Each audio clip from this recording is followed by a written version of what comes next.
Hey guys, it's Davin here at brewbits.com. Behind the camera as usual we've got James. Hello James. Today then I thought we would brew up something new because Young's in their harvest range have brought out a new cider kit. So what better thing to do than to try brewing it up. So we've got the Young cider kit. What else are we going to need to brew it up? Well, we've got our spoon because we know we're going to have to stir things. We've got our siphon. I've got a thermometer here. I've got my hydrometer, my trial jar. I've got a jug. I know it needs a kilo of sugar, so here I've got my brewing sugar. We're going to need to sterilise everything, and we're going to need something to ferment it in. Brilliant. Once it's finished fermenting, we need to pop it into either bottles or a barrel. And there's a couple of other things we're going to need as well. So we're going to need a can opener. You need a pair of scissors and just a normal blunt knife. Oh, and a glass of wine we've made earlier. Right, now we've got it all together. Should we get brewing? Now if you're not familiar with these cans, under the top here are some bits and bobs, and they tend to be a bit awkward to get off. So what I do is I take my knife, underneath it goes. Oh, not there. There we go, a little bit further. Pop it off. Sweet. So in the lid we've got a little bit of cardboard holding it in place, and in this one we've got some nutrient and some cider yeast. Right, now that we've got the top off, before we take the lid off, this kit's instructions are on the back of the label, so we need to take the label off. Now you can do it with a really sharp knife, or here I'm using a pair of scissors that's really, really sharp. And you cut close to that line. It's never, they glue that line down, so it's never quite on that line. So they glue it down though. Oh, almost. So you just need to be really careful, but it will come off, and usually the glue's seeped a little bit either side. So you got to be a little bit careful. I can see there's the instructions, and I don't really want to. There we go. Now I'm in. There we go. Once you've done it a few times, you'll notice. You'll get used to it. And now we can open our tin of apple juice concentrate. So down here I've got my sterilised bucket, and I'm going to simply pour in the contents of this can. Just like that. Now you'll notice there's still quite a lot in the can. Don't worry about that. We are going to get that out of there a little bit later. So in the sugar goes. So this is my brewing sugar. You can use supermarket sugar if you want to, but I think brewing sugar works the best. And that goes in. You get rid of that, mate. And the next thing we need to add here is 5 pints of boiling water. So I need to put my kettle on to boil. So my kettle's had a good boiling. I'll probably need to make some more of this. But you know I said there was still a load left in here. Let's just pop a bit in there a second. Make it a bit safer. What we're going to do is just literally pop a bit of boiling water in the can for a moment. The rest goes in the bucket. So we can now give the bucket a stir and start dissolving all that lovely sugar. I'll back up here a second, James, because in here, remember I said there was still loads of apple juice concentrate. So just get your spoon, lift it up. As soon as you lift it up, remember the can gets really hot. And so to lift it up, what I do, over to me James, I take a tea towel, wrap it around, and hey presto, I've still got my fingers. Right, I'm going to put the kettle back on to boil for a few more pints. Cool. So there's my 5 pints gone in. Give it a good stir. Make sure everything's dissolved in. Right, now this is where we add our cold water. Oh, luckily my tap, you see, has got an extendy hose which makes this easier. Now, before I add the cold water, on the instructions you can choose whether you top it up to 40 pints, so you get a cider that's about 5%, or you can top it up to 32 pints and get a cider that's a little bit stronger, about 7%. So it's up to you.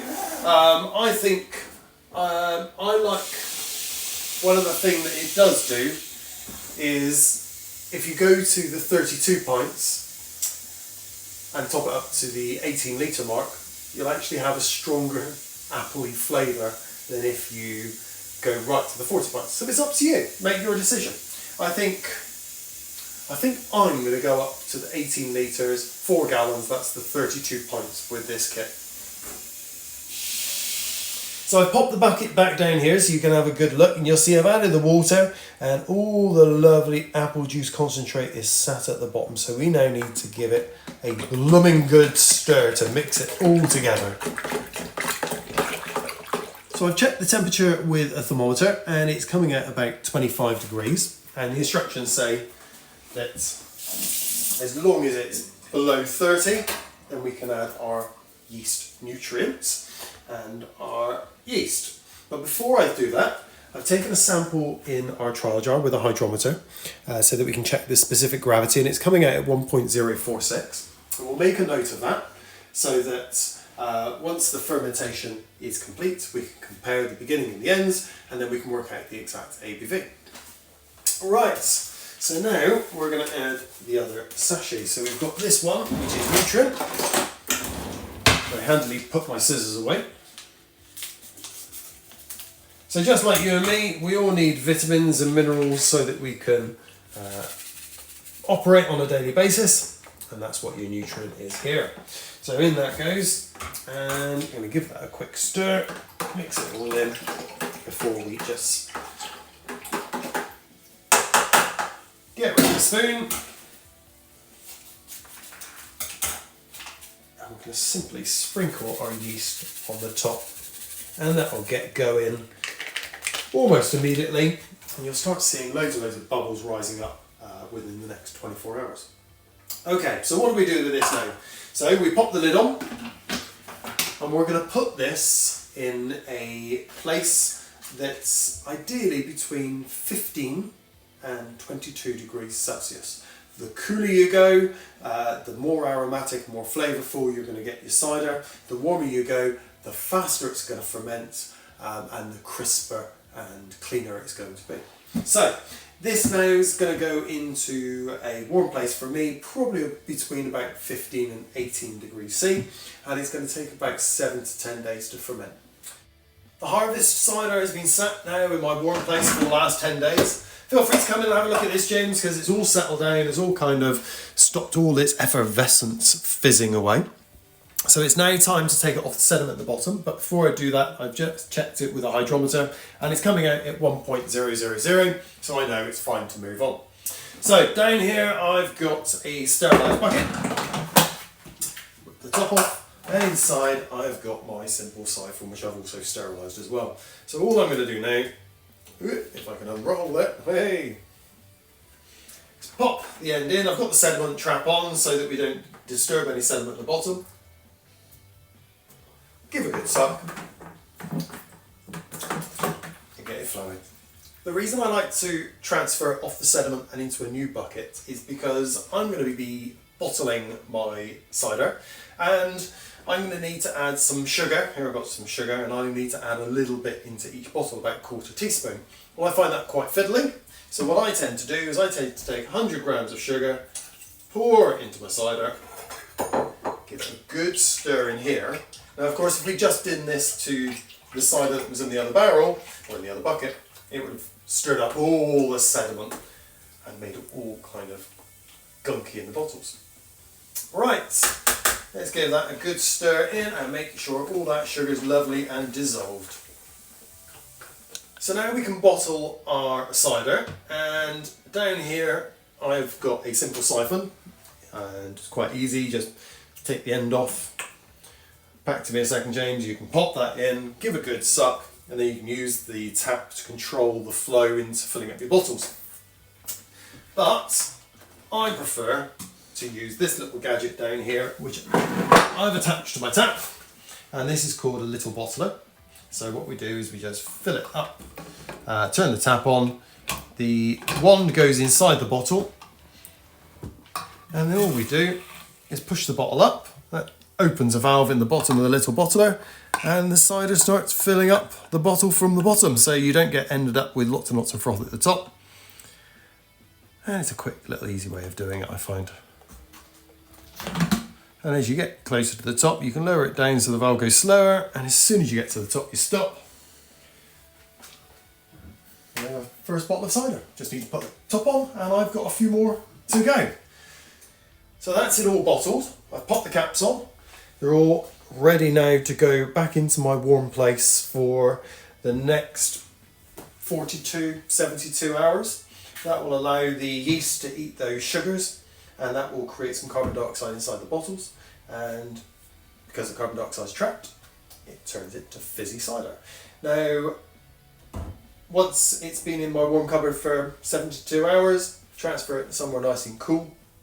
My garage is usually the good place, and you'll notice they'll start to clear really quite quickly.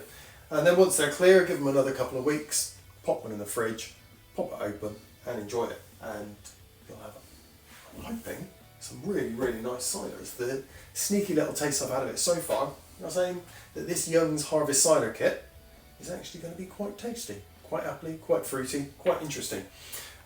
So that's how we make it.